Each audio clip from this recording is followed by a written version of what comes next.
السلام علیکم ورحمۃ اللہ وبرکاتہ۔ نحمدہ ونصلی علی رسولہ الکریم۔ الصلاۃ والسلام علی سید الانبیاء والمرسلین وعلی آلہ وصحبہ اجمعین۔ اما بعد فاعوذ باللہ من الشیطان الرجیم۔ بسم اللہ الرحمن الرحیم۔ ان اللہ وملائکتہ یصلون علی النبی یا ایھا الذین آمنوا صلوا علیہ وسلموا تسلیما۔ اللہم صل علی محمد وعلی آل محمد وبارک وسلم صلوا علیہ وعلی آلہ الشاہدین والشاکرین والحمد للہ رب العالمین۔ آئیے ہم اور آپ تقریر کا آغاز کرنے سے پہلے کچھ سننے اور سنانے سے پہلے بہتر اور مناسب ہے کہ ہم اور آپ مل کر اپنی غلامی کا ثبوت دیتے ہوئے گنبد خضرا میں آرام فرمانے والے آقا حضور مکی مدنی تاجدار مدینہ سرور و قلب سینہ جناب احمد مجتبیٰ محمد مصطفیٰ صلی اللہ علیہ وسلم کی بارگاہ مقدس بے پناہ میں درود و سلام کا ہدیہ نشاور کریں۔ پڑھیے باواز بلند، اللہم صلی علی محمد وعلی آل محمد وبارک وسلم صلو علیہ۔ الصلاۃ والسلام علیک یا رسول اللہ صلی اللہ علیہ وسلم۔ جمعہ کا دن ہے، جمعہ کے دن آپ صلی اللہ علیہ وسلم خود امتی کا درود شریف سنتے ہیں، سماعت فرماتے ہیں۔ اسی نیت کے ساتھ نبی اور آل نبی کے بارگاہ میں درود و سلام کا ہدیہ نشاور کریں۔ اللہم صلی علی محمد وعلی آل محمد وبارک وسلم صلو علیہ۔ الصلاۃ والسلام علیک یا رسول اللہ صلی اللہ تعالیٰ علیہ وسلم۔ الحمدللہ پچھلے جمعہ میرا جمعہ کا جو موضوع جو تھا درود شریف کی فضیلت، درود و سلام کی فضیلت کے متعلق کچھ احادیث کریمہ اور واقعات آپ کے سامنے بیان کیے گئے تھے۔ کچھ احادیث کریمہ اور واقعات رہتے ہیں انشاءاللہ عز و جل درود شریف کے متعلق آج وہ بیان کرنے کی کوشش کی جائے گی۔ ہمارے دادا پیر و مرشد درود شریف کے متعلق ایک نعت نبی صلی اللہ تعالیٰ علیہ وسلم لکھتے ہیں جو مشہور اور معروف بھی ہے، کہ کہتے ہیں کہ میرا ورد و وظیفہ صلی علی،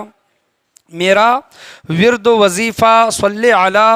میرا مقصد و منشا صلی علی،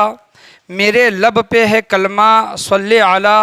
میرے دل میں ہے نقشہ صلی علی، میرے لب پہ ہے کلمہ صلی علی، میرے دل میں ہے نقشہ صلی علی، میرا ظاہر باطن مت پرکھو، میرا ظاہر بھی مت پرکھو، میرا باطن بھی مت پرکھو، میرا اندر اور باہر مت پرکھو، مجھے عابد و زاہد مت سمجھو، میرا مذہب مسلک مت پوچھو کہ ہے سارے کا سارا صلی علی، میرا مذہب مسلک مت پوچھو کہ ہے سارے کا سارا صلی علی، کوئی حق حق حق کا ذکر کرے، کوئی حق حق حق کا ذکر کرے، کوئی عرش اولیٰ کا فکر کرے، حوران ارم پر کوئی مرے، میرے سر میں ہے سودا صلی علی، کوئی حور پر، ارم پر یعنی جنت پر، جنت کی حوروں پر کوئی مرتا ہے تو دادا پیر و مرشد کہتے ہیں کہ ہمیں ان تمام چیزوں کی طلب نہیں ہے، ہمارے سر میں ہے سودا صلی علی۔ دادا پیر و مرشد کہتے ہیں کہ کرو ان کے حرم کی بات کرو، کرو ان کے حرم کی بات کرو، کرو ان کے کرم کی بات کرو، کرو ان کے قدم کی بات کرو، میں تو کہتا رہوں گا صلی علی۔ آخر میں مقطع ہے کہ کیا جن و بشر، کیا حور و ملک، کیا جن و بشر، کیا حور و ملک، یہ فرش سے لے کر عرش تلک، یہ فرش سے لے کر عرش تلک، مخلوق دو عالم کیا ہے حسین، مخلوق دو عالم یعنی تمام کے تمام مخلوق ہو، دنیا والے ہو یا پھر اللہ کی دیگر مخلوقات ہوں، تو کہتے ہیں کہ مخلوق دو عالم کیا ہے حسین، خالق کا وظیفہ صلی علی، خود اللہ تبارک و تعالیٰ کا وظیفہ، اللہ تبارک و تعالیٰ کا ورد کیا ہے صلی علی، یعنی حضور صلی اللہ تعالیٰ علیہ وسلم پر درود و سلام پڑھنا ہے۔ تو کہتے ہیں کیا جن و بشر، کیا حور و ملک، یہ فرش سے لے کر عرش تلک، مخلوق دو عالم کیا ہے حسین، خالق کا وظیفہ صلی علی، چاہے انسان ہوں، چاہے جنات ہوں چاہے فرشتے ہوں، یہ تمام کی تمام چیزیں آپ پکڑ لیں۔ ان کے علاوہ اگر ان چیزوں کو چھوڑ دیں تو خود اللہ تبارک و تعالیٰ بھی حضور صلی اللہ تعالیٰ علیہ وسلم کا ذکر فرماتا ہے، اور آپ صلی اللہ تعالیٰ علیہ وسلم پر اللہ تبارک و تعالیٰ درود و سلام پڑھتا ہے۔ جیسا کہ 22واں پارہ 4واں رکوع میں نے آپ کے سامنے آیت تلاوت کی، یہ ہر آیت یہ مشہور و معروف ہے، ہر کوئی اس کو جانتا ہے، منہ زبانی یاد بھی ہے۔ اللہ تبارک و تعالیٰ قرآن مجید فرقان حمید میں ارشاد فرماتا ہے، اعوذ باللہ من الشیطان الرجیم، ان اللہ وملائکتہ یصلون علی النبی یا ایھا الذین آمنوا صلوا علیہ وسلموا تسلیما۔ اس کا ترجمہ ہے کہ اللہ تبارک و تعالیٰ قرآن مجید فرقان حمید میں ارشاد فرماتا ہے، میں آپ کے سامنے یہ ترجمہ پڑھ رہا ہوں، بے شک اللہ اور اس کے فرشتے نبی پر درود بھیجتے ہیں، اے ایمان والو تم بھی ان پر خوب درود و سلام بھیجا کرو۔ یا ایھا الذین آمنوا صلوا علیہ وسلموا تسلیما کا معنی ہے کہ اے ایمان والو تم بھی ان پر خوب درود و سلام بھیجا کرو۔ تو درود و سلام کی فضیلت، درود و سلام کی برکت اور درود و سلام کی اہمیت ہم لوگوں کے نزدیک بہت زیادہ ہونی چاہیے۔ یاد رکھیں، درود و سلام کو ہم اپنے وظائف میں شامل کر لیں کہ ایک کوئی وظیفہ کرتا ہے، کوئی استغفر اللہ کی تسبیح پڑھتا ہے، کوئی لا الہ الا اللہ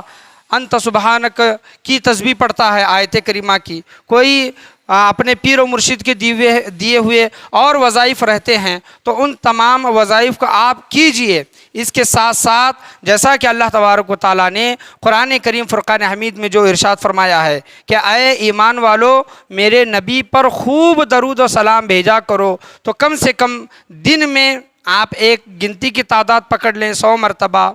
1000 مرتبہ، 500 مرتبہ، جتنا ہو سکے حضور صلی اللہ تعالیٰ علیہ وسلم پر درود و سلام بھیجنے کی کوشش کریں۔ ایک صحابی رسول تھے، درود شریف کی فضیلت اور اہمیت دیکھیں کہ وہ صحابی رسول آئے اور ان کا روزانہ کا معمول یہ تھا کہ وہ دن کا کچھ حصہ حضور صلی اللہ تعالیٰ علیہ وسلم پر درود و سلام پڑھا کرتے، اور وہ آئے اور کہنے لگے کہ یا رسول اللہ صلی اللہ علیہ وسلم، میں تمام عبادتیں وغیرہ کرتا ہوں اور دن کا ایک وقت ہوتا ہے میں آپ پر ایک سمجھ لیں کہ دن کا ایک حصہ میں آپ پر درود و سلام پڑھتا ہوں۔ اور انہوں نے عرض کیا، صحابی رسول نے کہ یا رسول اللہ صلی اللہ علیہ وسلم آپ بتائیں کہ میں آپ پر کتنا درود و سلام پڑھوں؟ تو آپ صلی اللہ علیہ وسلم نے فرمایا کہ جتنی تیری مرضی ہو، جتنی تیری طاقت ہو۔ تو اس شخص نے کہا کہ ٹھیک ہے کہ دن کا میں ایک حصہ میں آپ پر درود و سلام پڑھوں گا۔ تو آپ صلی اللہ تعالیٰ علیہ وسلم نے فرمایا کہ اگر اس میں اور تعداد بڑھا دے، وقت تو بڑھا دے تو یہ تیرے لیے بہتر ہے۔ تو صحابی رسول صلی اللہ علیہ وسلم نے پھر عرض گزار ہوئے کہنے لگے کہ یا رسول اللہ ٹھیک ہے، تمام عبادتیں یعنی فرض عبادتیں، واجب عبادتیں ادا کرنے کے بعد میں آپ پر دن کا 2 حصہ آپ پر درود و سلام پڑھوں گا۔ تو آپ صلی اللہ تعالیٰ علیہ وسلم نے فرمایا کہ یہ تیرے لیے بہتر ہے، اس میں اور تو تھوڑا اضافہ کر لے تو یہ تیرے لیے اور بہتر ہو جائے گا۔ تو صحابی رسول نے کہا کہ یا رسول اللہ صلی اللہ تعالیٰ علیہ وسلم، فرض اور واجبات کے علاوہ دن کا جتنا بھی حصہ ہوتا ہے، یعنی صبح سے لے کر شام تک اور شام سے لے کر رات تک، رات میں آرام بھی کرنا ہوتا ہے، صبح سے لے کر شام تک اور شام سے لے کر رات تک میں آپ پر درود و سلام ہی پڑھا کروں گا۔ تو حضور صلی اللہ تعالیٰ علیہ وسلم نے اس صحابی رسول کو خوشخبری دی کہ اللہ تبارک و تعالیٰ تیرے ہر کام کا ذمہ دار ہو گیا۔ سبحان اللہ، درود شریف کی برکت سے یعنی تیرے جتنے بھی کام ہوں گے درود شریف کی برکت سے وہ تیرے کام پورے ہو جائیں گے۔ تو بتانے کا یہاں پر حاصل کلام یہ ہے کہ کوئی یہ کہتا ہے کہ میں 5 منٹ درود شریف پڑھتا ہوں، کوئی یہ کہتا ہے کہ میں ہر نماز کے بعد درود شریف پڑھتا ہوں، یا پھر دن کا 1 گھنٹہ میں درود شریف پڑھتا ہوں، یا پھر 1000 مرتبہ درود شریف پڑھتا ہوں۔ تو اس احادیث کریمہ سے دیکھ لیں کہ آپ صلی اللہ تعالیٰ علیہ وسلم اس صحابی رسول سے نہیں بلکہ پوری امت کو یہ کہہ رہے ہیں کہ اگر آپ جتنا اضافہ اپنے دن کے وقت میں درود شریف کو دیں گے، درود شریف پڑھنے کو آپ دیں گے، تو آپ کا اتنا اللہ تبارک و تعالیٰ تمہارے جو بھی کام ہوں گے اللہ تبارک و تعالیٰ ان کاموں میں آسانی فرمائے گا۔ تو درود شریف کو اپنا ایک وظیفہ بنا لینا چاہیے، اور درود شریف کے ذریعے اللہ تبارک و تعالیٰ کی بارگاہ میں دعا کرنی چاہیے کہ باری تعالیٰ ہمارے جتنے بھی کام ہیں یہ کام ہمارے رکے ہوئے جتنے بھی کام ہیں اس درود شریف کی برکت سے ہمارے یہ کام کیا ہو جائیں، پورے ہو جائیں۔ میں ایک دو واقعات آپ کے سامنے ریپیٹ کروں گا جو پچھلے بیانات میں ہو چکے ہیں، لیکن درود شریف کی فضیلت کے متعلق آیا ہے تو انشاءاللہ عز و جل وہ بیان میں دو واقعات ریپیٹ کرنے کی کوشش کروں گا۔ حضور صلی اللہ تعالیٰ علیہ وسلم ایک مرتبہ اپنے حجرے سے باہر تشریف لائیں اور آپ صلی اللہ تعالیٰ علیہ وسلم بہت خوش تھے، مسکرا رہے تھے۔ صحابہ رسول نے پوچھا کہ یا رسول اللہ صلی اللہ علیہ وسلم آپ بہت خوش دکھائی دیتے ہیں، آپ کی مسکرانے کی وجہ کیا ہے؟ تو آپ صلی اللہ تعالیٰ علیہ وسلم نے ارشاد فرمایا کہ ابھی جبرائیل امی میرے پاس آئے اور انہوں نے کہا، اللہ تبارک و تعالیٰ فرماتا ہے کہ اے نبی، جو امتی آپ پر ایک مرتبہ درود شریف پڑھتا ہے، اللہ تبارک و تعالیٰ فرماتا ہے اس امتی کے لیے کہ اللہ تبارک و تعالیٰ اس امتی کے 10 گنا معاف فرما دے گا، سبحان اللہ، اور اس کے 10 درجے بلند کر دے گا، اللہ تبارک و تعالیٰ اس کے 10 درجے بلند کر دے گا، اور قیامت کے دن وہ درود نور کی شکل میں وہ کام آئے گا، سبحان اللہ، درود شریف وہ نور کی شکل میں۔ حضور صلی اللہ علیہ وسلم یہ بھی فرماتے ہیں، یعنی 2 احادیث کریمہ ہیں کہ جو کوئی ہمیشہ وضو کرتا ہے، وضو میں رہتا ہے، تو قیامت کے دن وہ اس کے باڈی پارٹ یعنی ہاتھ، منہ، پیر وغیرہ وہ چمکتے ہوں گے نور سے، درود شریف کی وجہ سے چمکتے ہوں گے، اور اس کی وجہ سے بھی امتی پہچانے جائیں گے۔ لیکن ایک پہچان آپ صلی اللہ تعالیٰ علیہ وسلم نے احادیث کریمہ میں یہ بھی فرمائی ہے کہ میں اپنے امتیوں کو درود پڑھنے کی وجہ سے پہچان لوں گا، سبحان اللہ۔ دنیا میں جو کوئی امتی حضور صلی اللہ تعالیٰ علیہ وسلم پر ہمیشہ درود شریف پڑھتا ہے تو آپ صلی اللہ علیہ وسلم نے ارشاد فرمایا کہ قیامت کے دن درود شریف کی وجہ سے میں اس کو پہچان لوں گا۔ تو کتنی بڑی برکت ہے، دیکھیں کہ حضور صلی اللہ تعالیٰ علیہ وسلم ہم کو پہچان رہے ہیں اور یہ کہہ رہے ہیں کہ درود شریف پڑھنے والے کے درجات کو اللہ تبارک و تعالیٰ بلند کرتا ہے، 10 اس کے درجے بلند کرتا ہے، اور درود شریف قیامت کے دن نور کی شکل میں اس کے کام آئے گا۔ تو کیوں نہ ہم حضور صلی اللہ تعالیٰ علیہ وسلم پر درود و سلام پڑھیں۔ اسی وجہ سے دادا پیر و مرشد کہتے ہیں کہ کیا جن و بشر، کیا حور و ملک، یہ فرش سے لے کر عرش تلک، مخلوق کے 2 عالم کیا ہے حسین، خالق کا وظیفہ صلی علیہ، یعنی اللہ تبارک و تعالیٰ کا وظیفہ بھی درود شریف حضور صلی اللہ تعالیٰ علیہ وسلم پر پڑھنا ہے۔ اور دیکھیں کہ علماء کرام بیان کرتے ہیں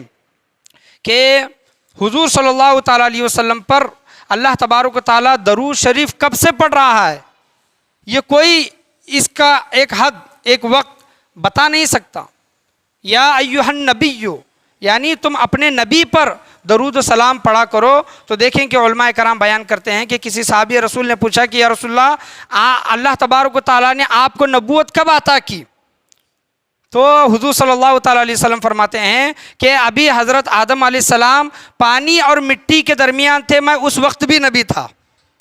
یعنی حضور صلی اللہ علیہ وسلم اس وقت بھی نبی تھے، یعنی حضرت آدم علیہ السلام کے خلقت سے پہلے اللہ تبارک و تعالیٰ حضور صلی اللہ تعالیٰ علیہ وسلم پر درود و سلام پڑھتا ہے۔ خالق کا وظیفہ یاد رکھیں کہ اللہ تبارک و تعالیٰ نماز نہیں پڑھتا، روزہ نہیں رکھتا، زکوٰۃ نہیں دیتا، حج نہیں کرتا، لیکن ایک عمل ایسا ہے جو وہ خود بھی کرتا ہے، فرشتوں کو بھی کرنے کا حکم دیتا ہے، اور جن کے دل کے اندر ایمان ہوگا ان ایمان والوں سے بھی کہتا ہے کہ اے ایمان والو، میرے نبی کریم صلی اللہ تعالیٰ علیہ وسلم پر خوب درود و سلام پڑھا کرو۔ حضرت علی رضی اللہ تعالیٰ عنہ ایک روایت بیان کرتے ہیں کہ میں سفر میں حضور صلی اللہ تعالیٰ علیہ وسلم کے ساتھ میں تھا، اور میں دیکھتا تھا کہ کوئی ایسا پتھر نہیں تھا، کوئی ایسا درخت نہیں تھا جو حضور صلی اللہ تعالیٰ علیہ وسلم پر درود و سلام نہیں پڑھتا ہو۔ یعنی حضرت علی بھی وہ سنتے تھے کہ شجر و حجر حضور صلی اللہ تعالیٰ علیہ وسلم پر درود و سلام پڑھ رہی ہیں، لیکن حضرت علی کہتے ہیں کہ ایک درود کوئی تو پڑھ رہا تھا، لیکن مجھے وہ سمجھ میں نہیں آ رہا تھا کہ وہ درود شریف کون پڑھ رہا ہے۔ حضرت علی چاروں طرف نگاہ دوڑاتے ہیں لیکن وہ دکھائی نہیں دیتا، اور حضرت علی پوچھتے ہیں کہ یا رسول اللہ صلی اللہ علیہ وسلم کون ہے جو آپ پر درود و سلام پڑھ رہا ہے؟ تو حضور صلی اللہ تعالیٰ علیہ وسلم حضرت علی سے کہتے ہیں کہ اے علی، سامنے وہ پہاڑ دیکھ رہے ہو؟ تو حضرت علی کہتے ہیں کہ ہاں یا رسول اللہ، اور حضور صلی اللہ علیہ وسلم آگے ارشاد فرماتے ہیں کہ اے علی، اس پہاڑ کی چوٹی پر ایک پتھر ہے، اس پہاڑ کی چوٹی پر ایک پتھر ہے، وہ پتھر مجھ پر درود و سلام پڑھ رہا ہے، سبحان اللہ۔ یعنی حضور صلی اللہ تعالیٰ علیہ وسلم کو صرف انسان نہیں، صرف جنات نہیں، بلکہ نباتات، حیوانات اور جن چیزوں کے اندر جان نہیں ہے وہ بھی جانتے ہیں، حضور صلی اللہ تعالیٰ علیہ وسلم پر درود و سلام پڑھتے ہیں۔ حضور صلی اللہ تعالیٰ علیہ وسلم کی ایک احادیث کریمہ ہیں، آپ صلی اللہ تعالیٰ علیہ وسلم نے ارشاد فرمایا ہے کہ مکہ مکرمہ میں ایک پتھر تھا، میرے اعلان نبوت کرنے سے پہلے وہ پتھر مجھ کو جانتا تھا، جب بھی میں اس کے سامنے سے گزرتا تھا وہ پتھر مجھ پر درود و سلام پڑھتا تھا۔ اور حضور صلی اللہ علیہ وسلم آگے صحابہ کرام سے کہتے ہیں کہ اے صحابہ، آج بھی میں اس پتھر کو جانتا ہوں۔ سبحان اللہ، آج بھی اس پتھر کو جانتا ہوں۔ لوگ یہ کہتے ہیں نا کہ ان پتھروں کے اندر جان نہیں ہوتی،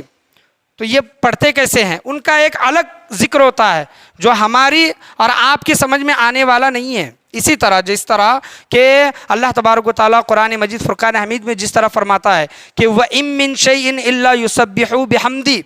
یعنی اللہ تبارک و تعالیٰ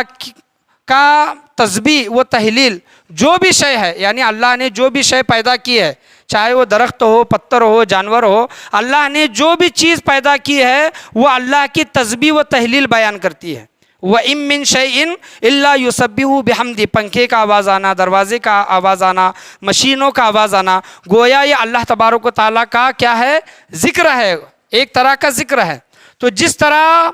وہ شے اللہ کو جانتی ہے اور اللہ کا ذکر کرتی ہے، اسی طرح وہ شے حضور صلی اللہ تعالیٰ علیہ وسلم کو بھی جانتی ہے اور حضور صلی اللہ تعالیٰ علیہ وسلم پر درود و سلام پڑھتی ہے۔ ایک آیت میں اللہ نے کیا فرمایا؟ الحمدللہ رب العالمین، تمام تعریفیں اللہ ہی کے لیے جو تمام جہانوں کا رب ہے، جتنے بھی جہان ہیں، جتنی بھی دنیا ہے، اور جتنی بھی دنیا میں جو جو چیزیں ہیں اللہ تبارک و تعالیٰ ان چیزوں کا بھی رب ہے، چاہے پتھر ہو، درخت ہو، انسان ہو، جنات ہو، کوئی بھی ہو، دنیا میں جو بھی چیزیں رہتی ہیں ان تمام چیزوں کا رب کون ہے؟ اللہ تبارک و تعالیٰ۔ اور اللہ تبارک و تعالیٰ حضور صلی اللہ تعالیٰ علیہ وسلم کے متعلق فرماتا ہے کہ وَمَا أَرْسَلْنَاكَ إِلَّا رَحْمَةً لِّلْعَالَمِينَ، یعنی آپ تمام جہانوں کے لیے رحمت بنا کر بھیجے گئی ہیں۔ یعنی جتنے بھی جہان، جتنے بھی دنیا ہوں گے اور اس دنیا میں جتنی بھی چیزیں ہوں گی، ان تمام چیزوں کے لیے حضور صلی اللہ تعالیٰ علیہ وسلم کیا ہیں؟ رحمت ہیں۔ جس طرح وہ شے اللہ کو پہچانتی ہے، اللہ کی تسبیح و تحلیل، اللہ کا ذکر کرتی ہے، اسی طرح وہ شے حضور صلی اللہ تعالیٰ علیہ وسلم کی معرفت رکھتی ہے، حضور صلی اللہ علیہ وسلم کو جانتی ہے اور حضور صلی اللہ علیہ وسلم پر درود و سلام پڑھا کرتی ہے۔ ان کا ایک اپنا ایک الگ ذکر ہوتا ہے، وہ ہم اور آپ نہیں پہچان سکتے۔ ایک احادیث کریمہ ہے کہ وہ مشہور حدیث ہے، آپ جانتے ہیں کہ ابو جہل، کوئی یہ کہے گا نا کہ پتھر کیسے بول سکتا ہے، پتھر کے اندر کس طرح جان آ سکتی ہے؟ استون حنانہ کا واقعہ ہے، درختوں کا واقعہ ہے، بہت سی چیزیں ہیں، اونٹوں کا واقعہ ہے، جانوروں کا واقعہ ہے کہ جانوروں نے اپنی زبان سے حضور صلی اللہ علیہ وسلم کی بارگاہ میں اپنے مالک کی شکایت کی ہے۔ استون حنانہ یعنی کھجور کا درخت کا تنا، وہ بھی حضور صلی اللہ علیہ وسلم کی جدائی میں رویا تھا۔ یعنی جس چیز کو حضور صلی اللہ تعالیٰ علیہ وسلم سے نسبت ہوئی وہ چیز اللہ تبارک و تعالیٰ نے اس میں گویائی، بولنے کی طاقت عطا کی۔ آپ جانتے ہیں کہ ابو جہل حضور صلی اللہ تعالیٰ علیہ وسلم کا چچا، اپنے بند مٹھی میں کنکر ڈال کر رکھ کر چھپا کر آتا ہے، اور ابو جہل اپنے بھتیجے حضور صلی اللہ تعالیٰ علیہ وسلم سے کہتا ہے کہ اے محمد صلی اللہ تعالیٰ علیہ وسلم، اگر آپ یہ کہہ دیں کہ میری مٹھی میں کیا ہے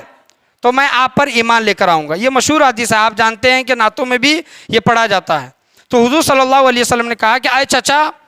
میں کہوں کہ آپ کی مٹھی میں کیا ہے، یا پھر اس سے بہتر یہ ہوگا کہ یہ جو آپ کے مٹھی میں ہے وہ کہہ دے کہ میں کیا ہوں۔ آپ کی مٹھی میں جو چیز چھپی ہوئی ہے اگر وہ کہہ دے میں کیا ہوں تو آپ ایمان لے کر آئیں گے، آپ مان جائیں گے۔ ابو جہل نے کہا اچھی بات ہے۔ تو حضور صلی اللہ علیہ وسلم کا صرف نگاہ ڈالنا تھا ابو جہل کے مٹھی پر، وہ مٹھی میں کنکر چھپے ہوئے تھے، کنکروں پر نگاہ نہیں پڑی، ابو جہل کے مٹھی پر نگاہ پڑی۔ تو مٹھی پر نگاہ پڑنے کی وجہ سے ان کنکروں میں جان آ گئی، ان کنکروں نے کلمہ پڑھا، لا الہ الا اللہ محمد رسول اللہ، یعنی وہ کنکر گواہی دیے کہ اللہ ایک ہے، حضور صلی اللہ علیہ وسلم اللہ کے رسول ہیں۔ ابو جہل نے دیکھا کہ جب یہ کنکریاں بول رہی ہیں تو ابو جہل وہ کنکریاں یہ بول کر پھینک دیا کہ یہ تو جادو ہے۔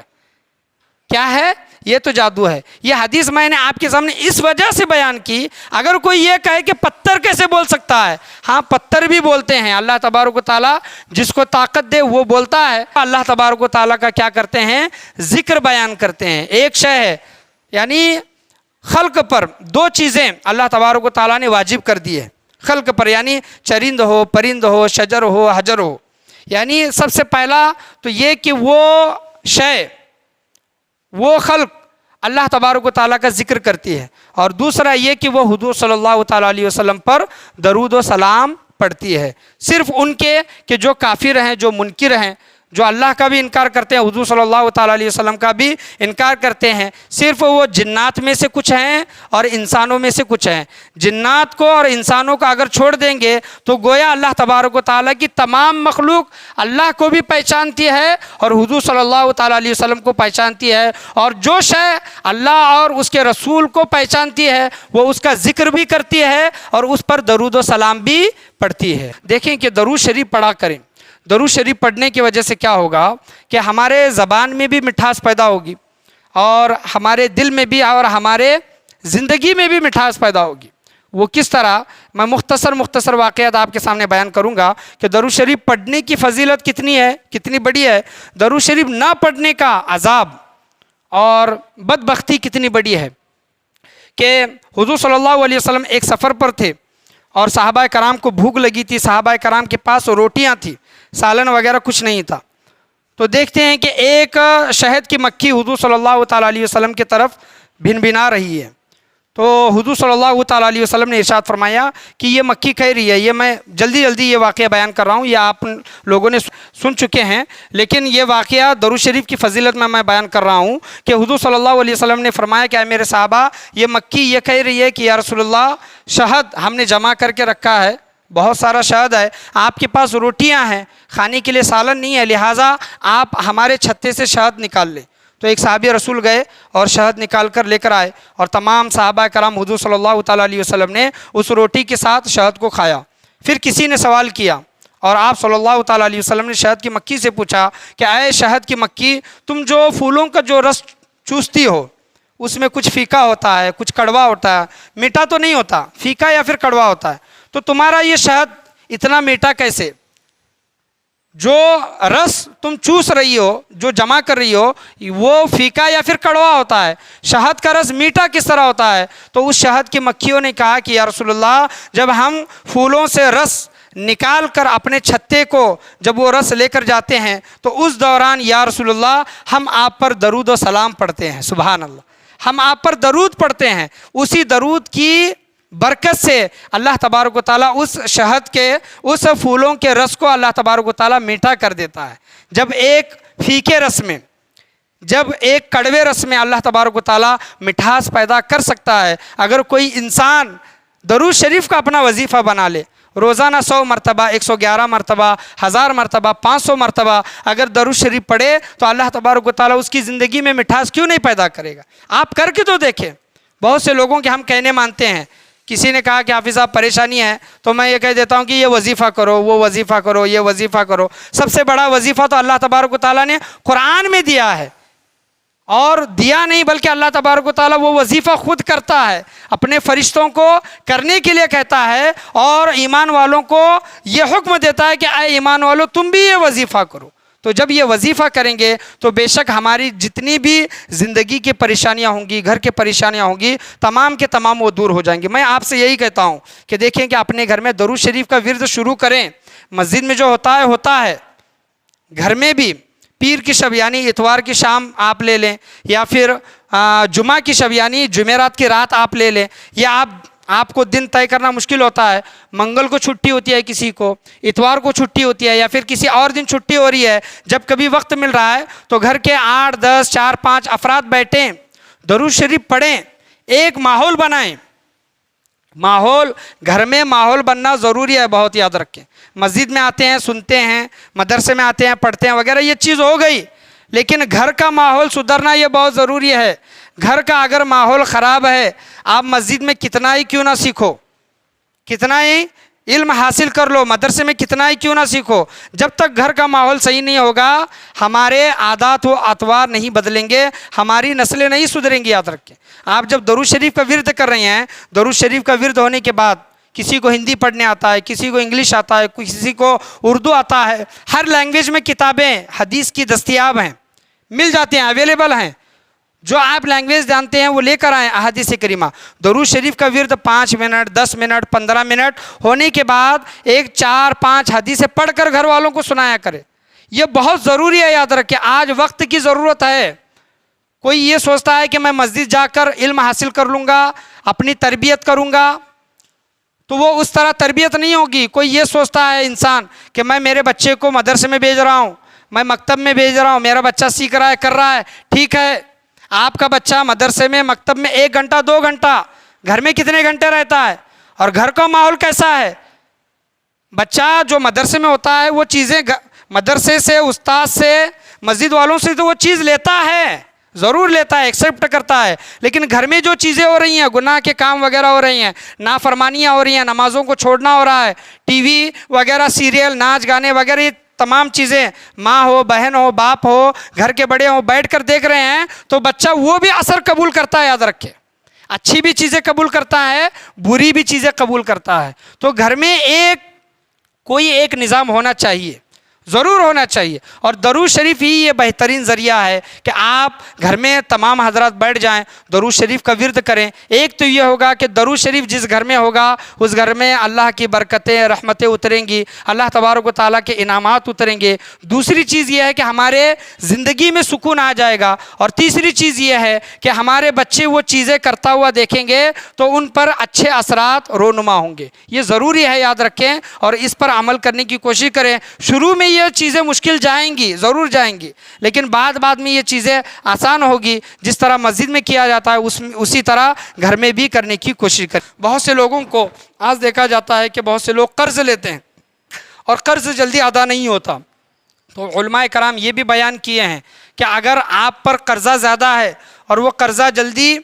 نہیں چھوٹ رہا ہے، ہلکا نہیں ہو رہا ہے، کم نہیں ہو رہا ہے، تو آپ روزانہ درود شریف کا ورد شروع کر دیں۔ سب سے پہلے یہ کہ فرض نمازیں ادا کریں، فرض نمازیں، واجب جو چیزیں ہیں وہ ادا کریں۔ لوگوں کے آپ نے حقوق مارے ہیں تو حقوق، یہ تمام چیزیں ہونے کے بعد اپنی زندگی میں، فرض اور واجب ہونے کے بعد اپنی زندگی میں درود شریف کا وظیفہ شروع کر دیں۔ درود شریف کے وظیفے کی وجہ سے اللہ تبارک و تعالیٰ قرض سے نجات دلاتا ہے۔ ایک واقعہ ہے درود شریف کے متعلق۔ شہر بغداد میں ایک تاجر تھا، بہت بڑا تاجر، بزنس مین، اور ایک ایسا معاملہ ہوا کہ تجارت میں نقصان ہوا، اس کا نقصان ہونے کی وجہ سے بہت قرضے میں آیا وہ، اور تمام قرض دار اس کے پاس مانگنے کے لیے آئے، اور معاملہ قاضی تک پہنچ گیا۔ ہمارے یہاں پولیس اسٹیشن وغیرہ جاتا ہے، لیکن اس وقت قاضی تک پہنچ گیا۔ قاضی نے کہا یا تو آپ ان کا قرضہ دے دو یا تو جیل میں جانے کے لیے تیار ہو جاؤ۔ وہ تاجر نیک تھا، پرہیزگار تھا، لیکن تجارت میں نقصان کی وجہ سے گھاٹے میں آیا تھا، خسارے میں آیا تھا۔ اس نے کہا کہ مجھے 1 دن کی مہلت دے دیں، میں 1 دن اپنے گھر میں بیوی بچوں کے ساتھ رات گزاروں گا، دوسرے دن میں آؤں گا، مجھے آپ جیل میں ڈال دیں، کیونکہ رقم ادا کرنے کی میرے پاس حیثیت نہیں ہے، میں قرضے میں ڈوبا ہوا ہوں، میرا نقصان ہوا ہے۔ تو اس قرض دار نے کہا، جس کا قرض اس نے لیا تھا، اس قرض دار نے کہا کہ آپ گارنٹی کیا دیتے ہیں، ضمانت کس کی دیتے ہیں، ضامن آپ کا کون ہوگا؟ تو اس نیک پرہیزگار متقی تاجر نے کہا کہ میں حضور صلی اللہ تعالیٰ علیہ وسلم کو اپنا ضامن بناتا ہوں۔ سبحان اللہ، حضور صلی اللہ علیہ وسلم کو اپنا میں ضامن بناتا ہوں۔ تو اس قرض دار نے اس کو مہلت دی، وہ رات میں آیا اور بیوی کو اپنا دکھ درد سنایا۔ بیوی نے کہا کہ جب آپ نے حضور صلی اللہ تعالیٰ علیہ وسلم کو اپنا ضامن بنا لیا ہے تو بے شک اللہ تبارک و تعالیٰ آپ کی مدد فرمائے گا۔ رات میں نمازیں پڑھ کر، ذکر و اذکار کر کے، درود شریف پڑھتا ہوا وہ کیا ہو گیا، سو گیا، اس کو نیند لگ گئی۔ حضور صلی اللہ تعالیٰ علیہ وسلم کا خواب میں اس کو دیدار ہوا۔ سبحان اللہ، جب حضور صلی اللہ علیہ وسلم کا ذکر کر کے، ان پر درود و سلام پڑھ کر، ایک امتی، غمزدہ امتی، مشکل گھڑی میں امتی حضور صلی اللہ تعالیٰ علیہ وسلم کو جب پکارتا ہے تو حضور صلی اللہ تعالیٰ علیہ وسلم خواب میں تشریف لائے اور کہنے لگے کہ اے میرے امتی، بغداد کا ایک بادشاہ ہے، تم اس کے پاس جا کر یہ کہہ دینا وہ تمہارا قرض چکا دے گا۔ تمہارا جتنا بھی قرض ہے وہ چکا دے گا۔ اور یہ خواب بیان کرنا، خواب یہ بیان کرنا کہ اے بادشاہ سلامت، آپ روزانہ رات میں حضور صلی اللہ تعالیٰ علیہ وسلم پر 1000 مرتبہ درود شریف پڑھ کر سوتے ہیں، لیکن پچھلی رات آپ نے 1000 مرتبہ درود شریف پڑھا، لیکن آپ کو یہ گمان ہوا کہ 1000 مرتبہ پورا ہوا کہ نہیں، آپ کو تھوڑا کنفیوزنگ پیدا ہوا، تو آپ اسی کشمکش میں سو گئے۔ تو یہ اگر وہ بادشاہ پوچھے کہ حضور صلی اللہ تعالیٰ علیہ وسلم تمہارے خواب میں آئے تھے تو وہ خواب سچا ہے یا جھوٹا، ثبوت کیا ہے؟ بادشاہ جب پوچھے گا، ثبوت کوئی پوچھے گا، تو تم یہ بتا دینا کہ آپ رات میں 1000 مرتبہ درود شریف پڑھتے ہیں، تو پچھلی رات آپ 1000 مرتبہ درود شریف پڑھے تھے، لیکن آپ کو یہ پتہ نہیں چلا کہ میں 1000 مرتبہ پورا پڑھا ہوں یا پھر نہیں پڑھا۔ یہ خواب کی کیا ہے؟ ثبوت ہے۔ تو وہ حضور صلی اللہ تعالیٰ علیہ وسلم کا امتی تاجر شخص اس بادشاہ کے پاس پہنچا اور کہنے لگا کہ میں قرض میں ہوں، اور لہٰذا حضور صلی اللہ تعالیٰ علیہ وسلم میرے خواب میں آئے ہیں اور انہوں نے کہا ہے، آپ کو حکم دیا ہے کہ میرا قرض آپ چکا دیں۔ تو وہ تاجر کہنے لگے کہ حضور صلی اللہ تعالیٰ علیہ وسلم نے خواب میں کیا کہا؟ تو انہوں نے کہا کہ آپ روزانہ 1000 مرتبہ رات میں درود شریف پڑھتے ہیں، پچھلی رات آپ 1000 مرتبہ درود شریف پڑھے، لیکن آپ کو وہ پتہ نہیں چلا کہ 1000 مرتبہ مکمل ہوئے ہیں کہ نہیں ہیں۔ تو بادشاہ کی آنکھوں سے آنسو جاری ہوئے اور بادشاہ نے کہا کہ تم نے حق کہا، اور حضور صلی اللہ تعالیٰ علیہ وسلم کا پیغام مجھ تک پہنچایا۔ تو اس بادشاہ سلامت نے اس آدمی کو قرض کے طور پر جو 500 دینار جو قرض تھا، پورا قرض چکانے کے لیے 500 دینار دیے، اور کہا کہ حضور صلی اللہ تعالیٰ علیہ وسلم تمہارے خواب میں آ کر میرے متعلق بیان کیا ہے، اسی خوشی میں تم کو 500 دینار دیتا ہوں، اور تمہارے بیوی بچے گھر میں ہوں گے تو ان کے لیے میں 500 دینار دیتا ہوں۔ تو 1500 دینار لے کر وہ اپنا قرض چکانے کے لیے قاضی صاحب کے پاس جب پہنچا، تو قاضی صاحب اس تاجر نیک متقی پرہیزگار شخص کی تعظیم میں کھڑے ہو گئے، قاضی صاحب کھڑے ہو گئے، اور قاضی صاحب کہنے لگے کہ حضور صلی اللہ تعالیٰ علیہ وسلم میرے خواب میں تشریف لائے اور انہوں نے کہا کہ اس قرض دار کا قرض معاف کر دو۔ سبحان اللہ۔ قاضی صاحب کی بھی خواب میں حضور صلی اللہ تعالیٰ علیہ وسلم نے جا کر یہ اعلان کر دیا، یہ حکم فرما دیا، اور قاضی صاحب نے 500 اپنے طور پر ہدیہ کے طور پر، خدمت کے طور پر قاضی صاحب نے 500 دینار اس آدمی کو دیے۔ بتانے کا یہاں پر حاصل کلام، یہ واقعہ بتانے کا حاصل کلام یہ ہے کہ کوئی اگر بیماری میں پریشان حال ہے، کوئی گھر کی پریشانی میں مبتلا ہے، یا پھر کوئی قرض دار ہے، تو اپنا درود شریف کو اپنا وظیفہ بنا لے، بے شک اللہ تبارک و تعالیٰ اس درود شریف کی برکت سے اس کے تمام تر مشکلات کو آسان فرما دے۔ اور جو درود شریف نہیں پڑھتا، اس کے متعلق یہ آیا ہے کہ حضرت جبرائیل امی علیہ السلام نے یہ کہا ہے کہ یا رسول اللہ صلی اللہ علیہ وسلم 3 دعائیں مانگی ہیں کہ ماں باپ کی خدمت نہ کرے، یا پھر رمضان کا مہینہ پائے اور اس کی ادب و احترام نہ کرے، اور تیسرا حضرت جبرائیل امی علیہ السلام نے یہ فرمایا ہے کہ یا رسول اللہ جو شخص آپ کا نام سنے اور آپ پر درود و سلام نہ پڑھے، ایسا شخص تباہ ہو اور برباد ہو۔ دعا کرنے والے کون؟ تمام فرشتوں کے سردار حضرت جبرائیل امی،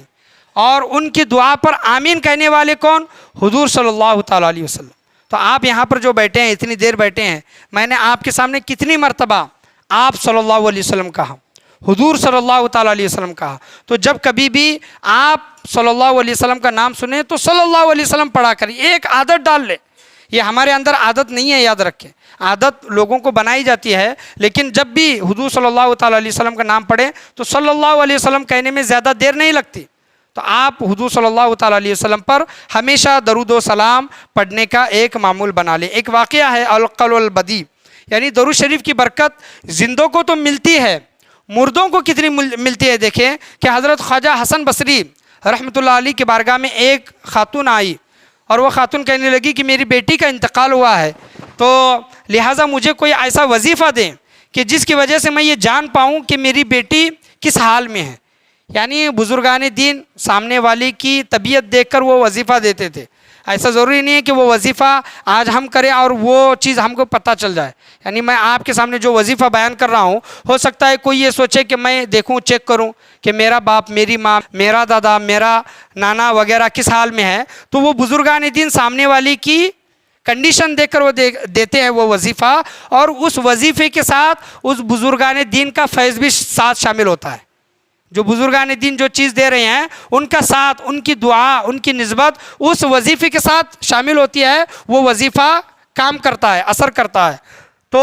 حضرت خواجہ حسن بصری رحمۃ اللہ علیہ نے کچھ وظائف دیے اور سورہ تکاثر الہاکم التکاثر پڑھنے کا وظیفہ دیا، یہ وظیفہ پڑھو اور رات میں سو جاؤ، انشاءاللہ عز و جل تمہاری بیٹی کس حال میں ہے اللہ تبارک و تعالیٰ ضرور تمہیں دکھائے گا۔ وہ ماں اپنی بیٹی کی محبت میں تمام ذکر و وظیفہ کیا، اذکار کیے، اور سورہ تکاثر کا وظیفہ کر کے وہ رات میں سو گئی تو رات میں کیا دکھتی ہے کہ اس کی بیٹی جہنم کے عذاب میں مبتلا ہے، طرح طرح کے عذاب میں مبتلا ہے۔ وہ بزرگ کے پاس، حضرت خواجہ حسن بصری رحمۃ اللہ علیہ کے پاس آ کر اپنی بیٹی کا حال بیان کرتی ہے اور یہ گزارش کرتی ہے کہ میری بیٹی اس عذاب سے چھوٹ جائے۔ تو حضرت خواجہ حسن بصری رحمۃ اللہ علیہ کچھ دن گزرنے کے بعد خواب میں دیکھتے ہیں کہ جنت ان کو دکھائی جاتی ہے اور جنت میں ایک خاتون تخت پر بیٹھی ہے اور اس کے سر پر تاج سجا ہوا ہے۔ تو حضرت خواجہ حسن بصری رحمۃ اللہ علیہ اس لڑکی سے، اس عورت سے پوچھتے ہیں کہ تم کون ہو؟ وہ لڑکی کہتی ہے کہ کیا آپ مجھے نہیں جانتے؟ تو حضرت خواجہ حسن بصری رحمۃ اللہ علیہ کہتے ہیں کہ میں تم کو نہیں جانتا۔ تو وہ لڑکی کہتی ہے کہ میں اسی ماں کی بیٹی ہوں جس ماں نے آپ کے سامنے آ کر جو چیز بیان کی ہے کہ میری بیٹی عذاب میں مبتلا ہے۔ حضرت خواجہ حسن بصری رحمۃ اللہ علیہ کہتے ہیں کہ تمہیں یہ انعام کیسے ملا؟ عذاب سے نکال کر اللہ تبارک و تعالیٰ نے جہنم سے نکال کر تمہیں جنت میں کس طرح ڈالا؟ تو القول البدی یہ کتاب میں واقع آیا ہے، کتاب کا نام میں آپ کے سامنے بیان کروں تو وہ لڑکی کہتی ہے کہ بے شک میں عذاب میں مبتلا تھی، اللہ تبارک و تعالیٰ کے عذاب میں مبتلا تھی، لیکن ایک مرتبہ کا واقعہ اس طرح ہوا کہ ایک اللہ والا، اللہ کا ولی قبرستان سے گزر رہا تھا۔ قبرستان سے جہاں سے وہ گزر رہا تھا تو حضور صلی اللہ تعالیٰ علیہ وسلم پر درود و سلام پڑھتا ہوا وہاں سے گزر رہا تھا۔ سبحان اللہ، حضور صلی اللہ علیہ وسلم پر درود و سلام پڑھ رہا تھا تو اس اللہ والے کے درود و سلام پڑھنے کی برکت سے اللہ تبارک و تعالیٰ مجھے بھی جہنم سے نکال دیا، عذاب سے نکال دیا، اور وہاں پر جتنے بھی 70,000 لوگ دفن تھے اللہ تبارک و تعالیٰ تمام لوگوں کو جہنم سے نکال کر جنت میں ڈال دیا۔ سبحان اللہ، یہ درود شریف پڑھنے کی برکت ہے، یاد رکھیں۔ اور یہ کہا بھی جاتا ہے نا کہ قبرستان میں اگر سورہ فاتحہ پڑھی جائے تو اللہ تبارک و تعالیٰ 40 دن تک اس قبرستان سے عذاب کو اٹھا لیتا ہے۔ تو قبرستان جایا کریں، میں یہ چیز بار بار بیان کرتا ہوں۔ ہمارے گھر والے مر گئے ہیں تو ہم جا رہے ہیں قبرستان تو وہ اور بات ہے، یا پھر کوئی جان پہچان والے نہیں ہیں تو پھر بھی قبرستان جانے کا معمول بنائیں، وہاں پر جا کر درود شریف ہو، سورہ فاتحہ ہو، پڑھنے کی کوشش کریں۔ بے شک قبر والے وہ خوش ہو کر اللہ تبارک و تعالیٰ کی بارگاہ میں ہمیں دعائیں دیں گے، اور درود شریف پڑھنے کی وجہ سے یا پھر قبر والوں کے لیے دعائیں مغفرت کرنے کی وجہ سے اللہ تبارک و تعالیٰ ان کو معاف فرما دیتا ہے۔ تو درود شریف کی فضیلت اتنی بڑی ہے، القول البدی کتاب میں آیا ہے کہ ایک اللہ والا ایک مرتبہ درود شریف پڑھنے کی وجہ سے 70,000 لوگوں کے گناہوں کو کیا کرتا ہے؟ معاف فرما دیتا ہے۔ اللہ تبارک و تعالیٰ کی رحمت بہت بڑی ہے، اسی وجہ سے اللہ تبارک و تعالیٰ قرآن مجید فرقان حمید میں ارشاد فرماتا ہے کہ ان اللہ و ملائکتہ یصلون علی النبی یا ایھا الذین آمنوا صلوا علیہ وسلموا تسلیما، بے شک اللہ اور اس کے فرشتے نبی پر درود بھیجتے ہیں، اے ایمان والو تم بھی ان پر خوب درود و سلام بھیجا کرو۔ یاد رکھیں کہ ہم پڑھیں یا پھر نہ پڑھیں، یہ کام کوئی اور کر رہی ہیں، یاد رکھیں یہ کام جاری ہے۔ یعنی انسانوں میں سے کچھ انسان، جناتوں میں سے کچھ جنات کو نکال دیں، اللہ تبارک و تعالیٰ کی تمام مخلوق اللہ تبارک و تعالیٰ کا ذکر بھی کر رہی ہے اور حضور صلی اللہ تعالیٰ علیہ وسلم پر درود و سلام بھی پڑھ رہی ہے۔ ہم کریں یا پھر نہ کریں، پڑھیں گے ہماری خوش قسمتی، ہماری نصیبی، نہیں پڑھیں گے تو اس کا انجام ہم قبر میں بھی دیکھیں گے اور آخرت میں بھی دیکھیں گے۔ درود ایک امتی اور نبی کا تعلق قائم کرتا ہے، اور علماء کرام بیان کرتے ہیں کہ دیکھیں کہ درود حضور صلی اللہ تعالیٰ علیہ وسلم پر کون کون پڑھتے ہیں، فرشتے خاص کر کے جو پڑھتے ہیں۔ تو علماء کرام بیان کرتے ہیں کہ اللہ نے مخلوق کے 10 حصے بنائے ہیں، مخلوق کے۔ ایک چیز میں پچھلے جمعہ مخلوق کے متعلق بیان کیا تھا، لیکن آج دوسری چیز علماء کرام کی بیان کر رہا ہوں کہ مخلوق کے اللہ تبارک و تعالیٰ نے 10 حصے بنائی ہیں۔ ایک حصے میں تمام لوگ آ گئے، تمام لوگ یعنی جنات، چرند پرند حیوانات نباتات جمادات انسان وغیرہ صرف ایک حصے میں آ گئے. اللہ کی مخلوق کے 10 حصے میں سے ایک حصے میں جتنے بھی ہیں تمام کے تمام لوگ آ گئے، اور 9 حصے اللہ تبارک و تعالیٰ کے فرشتے ہیں. کتنے؟ 9 حصے اللہ تبارک و تعالیٰ کے فرشتے ہیں. تو آپ دیکھ سکتے ہیں کہ فرشتوں کی تعداد کتنی ہوگی. انسانوں سے بڑھ کر، جناتوں سے بڑھ کر، تمام جتنی بھی دنیا کی آپ چیزیں دیکھ لیں ان تمام چیزوں سے بڑھ کر فرشتوں کی تعداد ہے. اور وہ فرشتے حضور صلی اللہ تعالیٰ علیہ وسلم پر درود و سلام پڑھتے ہیں. اللہ سے دعا ہے کہ اللہ تبارک و تعالیٰ ہم تمام لوگوں کو بولنے سننے سے زیادہ عمل کرنے کی توفیق عطا فرمائے. درود کو اپنا وظیفہ بنا لینے کی اللہ تبارک و تعالیٰ ہم تمام لوگوں کو توفیق و رفیق عطا فرمائے. آج کے بیان میں، آج کے درس میں، بولنے میں، سننے میں، سمجھانے میں کسی بھی قسم کی غلطی، کمی بیشی، کوتاہی، خامی، بھول چوک ہوئی ہو، اللہ تبارک و تعالیٰ اپنے فضل و کرم سے اسے معاف عطا فرمائے. جہاں کہیں درود شریف کی محفلیں ہوتی ہیں تو وہاں پر زیادہ سے زیادہ وقت لگانے کی، ان محفلوں میں بیٹھنے کی، اور ان محفلوں کے ذریعے اللہ تبارک و تعالیٰ کی بارگاہ میں اپنے دعاؤں کو قبول کروا لینے کی اللہ تبارک و تعالیٰ ہم تمام لوگوں کو توفیق و رفیق عطا فرمائے. لا الہ الا اللہ محمد الرسول اللہ صلی اللہ تعالیٰ علیہ وسلم. وآخر دعوانا ان الحمد للہ رب العالمین.